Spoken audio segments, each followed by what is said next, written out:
नमस्कार, आप देख रहे हैं 4 PM गुजरात और मैं हूं आपके साथ प्रगति ठाकुर। अहमदाबाद में 12 जून को हुआ एयर इंडिया का विमान हादसा भारत के इतिहास में सबसे भयानक विमान दुर्घटनाओं में से एक है। इस हादसे में बोइंग 787-8 ड्रीमलाइनर लंदन के गैटविक हवाई अड्डे के लिए उड़ान भर रहा था। टेक ऑफ के कुछ ही सेकंड बाद बीजे मेडिकल कॉलेज के हॉस्टल परिसर में गिर गया। इस दुर्घटना में 241 यात्री और चालक दल के सदस्यों में से केवल एक व्यक्ति ही जीवित बचा है, जबकि 19 लोग जमीन पर मारे गए हैं। कुल मिलाकर इस हादसे में 260 लोगों की जानें गई हैं। ये भारत की सबसे घातक विमान दुर्घटनाओं में से एक बन गई है। वहीं हादसे के बाद शुरू हुई जांच ने कई सवाल खड़े किए हैं। खासतौर पर प्रारंभिक जांच रिपोर्ट में ये बात सामने आई है कि विमान के दोनों इंजनों के ईंधन नियंत्रण स्विच टेक ऑफ के तुरंत बाद रन से कट ऑफ स्थिति में चले गए, जिसके कारण इंजनों को ईंधन की आपूर्ति रुक गई और विमान क्रैश हो गया। इस खुलासे के बाद पायलटों पर भी सवाल उठ रहे हैं, लेकिन क्या वाकई में पायलट ही इस हादसे के लिए जिम्मेदार हैं या फिर इसके पीछे कोई बड़ा खेल है जिसमें बोइंग और एयर इंडिया को बचाने की कोशिश हो रही है। आपको बता दें कि एयर इंडिया विमान हादसे के एक महीने बाद 12 जुलाई को भारत के विमान दुर्घटना जांच ब्यूरो ने अपनी 15 पन्नों की प्रारंभिक जांच रिपोर्ट जारी की है। इस रिपोर्ट में कुछ चौंकाने वाले खुलासे हुए हैं जो इस हादसे के कारणों को समझने में महत्वपूर्ण है। रिपोर्ट के अनुसार टेक ऑफ के 3 सेकंड बाद विमान के दोनों इंजनों के ईंधन नियंत्रण स्विच रन से कट ऑफ स्थिति में चले गए। इससे इंजनों को ईंधन की आपूर्ति रुक गई, जिसके परिणाम स्वरूप दोनों इंजन बंद हो गए। कुछ सेकंड बाद स्विच फिर से रन स्थिति में आए, लेकिन तब तक विमान की ऊंचाई और गति इतनी कम हो चुकी थी कि वो उड़ान नहीं संभाल सका। वहीं कॉकपिट वॉइस रिकॉर्डर में इस एक पायलट को ये कहते हुए सुना गया था कि तुमने इंजन क्यों बंद किया, जिसका जवाब दूसरे पायलट ने दिया कि मैंने नहीं किया।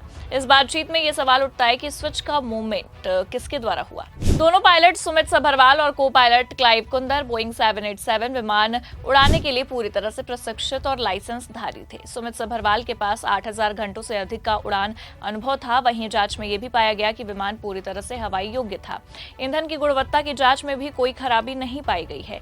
वहीं इंजन बंद होने के बाद विमान का रैम एयर टरबाइन स्वचालित रूप से चालू हो गया, जो आपातकाल में विमान को बिजली प्रदान करता है। हालांकि ये विमान को क्रैश होने से नहीं बचा सका। बता दें कि AAIB ने अपनी प्रारंभिक रिपोर्ट में बोइंग 787-8 या फिर इसके इंजन के लिए कोई तत्काल सिफारिश नहीं की है। इसका मतलब है कि अभी तक विमान या इंजन में कोई यांत्रिकी खराबी की पुष्टि नहीं हुई है। प्रारंभिक जांच रिपोर्ट में ईंधन नियंत्रण स्विच के कट ऑफ स्थिति में चले जाने की बात ने पायलटों पर भी सवाल उठाए हैं। कई लोग इसे मानवीय भूल भी मान रहे हैं। कॉकपिट वॉइस रिकॉर्डर में दर्ज बातचीत जिसमें एक पायलट दूसरे से ये पूछता है कि उसने इंजन क्यों बंद किया, इस धारणा को और मजबूत कर रही है। लेकिन क्या ये इतना सरल है? अब आपको बता दें कि ईंधन नियंत्रण स्विच को मैनुअल रूप से रन से कट ऑफ स्थिति में ले जाना पड़ता है। ये स्विच सामान्य रूप से लॉक रहता है ताकि गलती से इसे ना हटाया जा सके।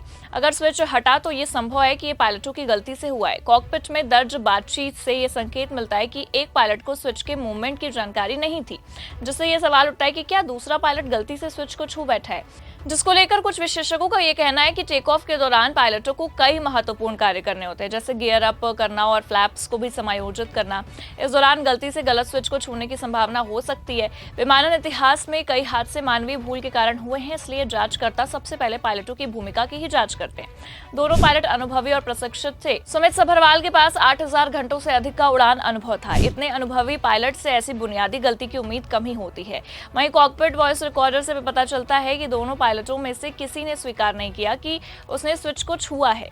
इससे ये संभावना बढ़ती है कि स्विच का मूवमेंट गलती से नहीं बल्कि किसी तकनीकी खराबी के कारण हुआ है, जिसको लेकर पूर्व भारतीय वायुसेना के निदेशक संजीव कपूर ने AAIB की प्रारंभिक रिपोर्ट की आलोचना करते हुए कहा कि ये निष्कर्ष अधूरे हैं और समय सीमा में देरी संदिग्ध है, और उन्होंने पायलट गलती के सिद्धांत को खारिज किया और तकनीकी कारणों पर ध्यान देने की मांग भी की है। वहीं एविएशन सुरक्षा विशेषज्ञ अमित सिंह ने भी कहा कि जब तक ये स्पष्ट नहीं हो जाता कि लॉक किया हुआ ईंधन स्विच कैसे कट ऑफ स्थिति में गया, तब तक पूरी सच्चाई सामने नहीं आएगी। प्रारंभिक जांच रिपोर्ट और इसके बाद की चर्चाओं ने कई सवाल खड़े किए हैं। क्या इस हादसे की जिम्मेदारी से बोइंग और एयर इंडिया को बचाने की कोशिश हो रही है?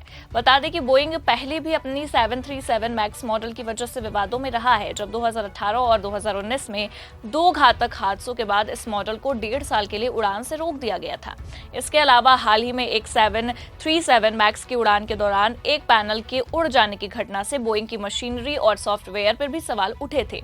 वहीं इस हादसे के बाद बोइंग ने तुरंत जांच में सहयोग करने का बयान दिया, लेकिन कई विशेषज्ञों का मानना है कि कंपनी अपनी जिम्मेदारी से बचने की कोशिश कर सकती है।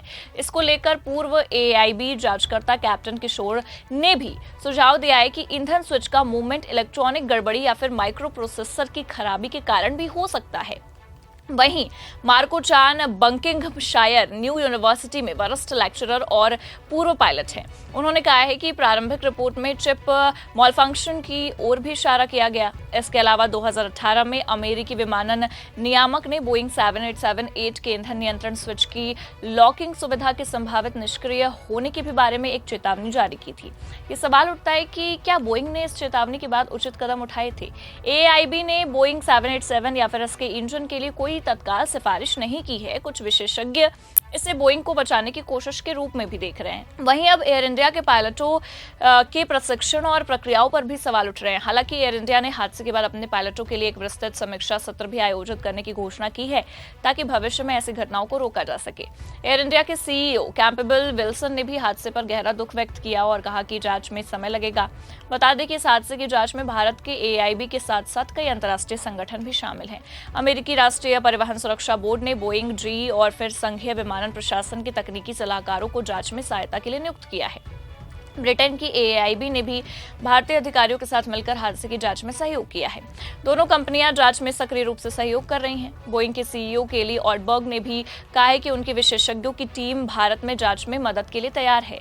वहीं जांच फिलहाल अभी भी जारी है और AIB ने कहा है कि वे और सबूत और जानकारी की समीक्षा करेंगे, क्योंकि आपको बता दें कि कुछ लोगों का ये मानना है कि पायलटों पर जल्दबाजी में दोष लगाना गलत है। कॉकपिट में दर्ज भ्रम की स्थिति से ये पता चलता है कि पायलट भी इस घटना से हैरान थे।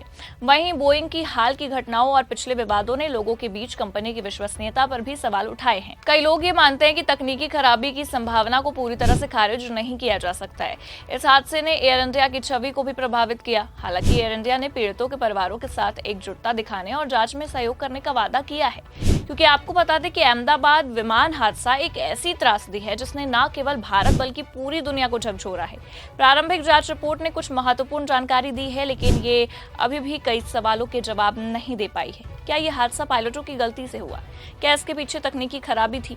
क्या बोइंग और एयर इंडिया को बचाने की कोशिश हो रही है? ये सवाल अभी बाकी है। वहीं जांच अभी पूरी नहीं हुई है और अंतिम निष्कर्ष निकालने में अभी समय लगेगा। पूर्व AIB निदेशक औरबिंदो हांडा ने भी कहा है कि प्रारंभिक और अंतिम निष्कर्ष अक्सर अलग अलग होते हैं, खासकर जब विमान का 90% हिस्सा जल चुका होता है। इसलिए हमें धैर्य रखना होगा और जांच के नतीजों का इंतजार करना होगा।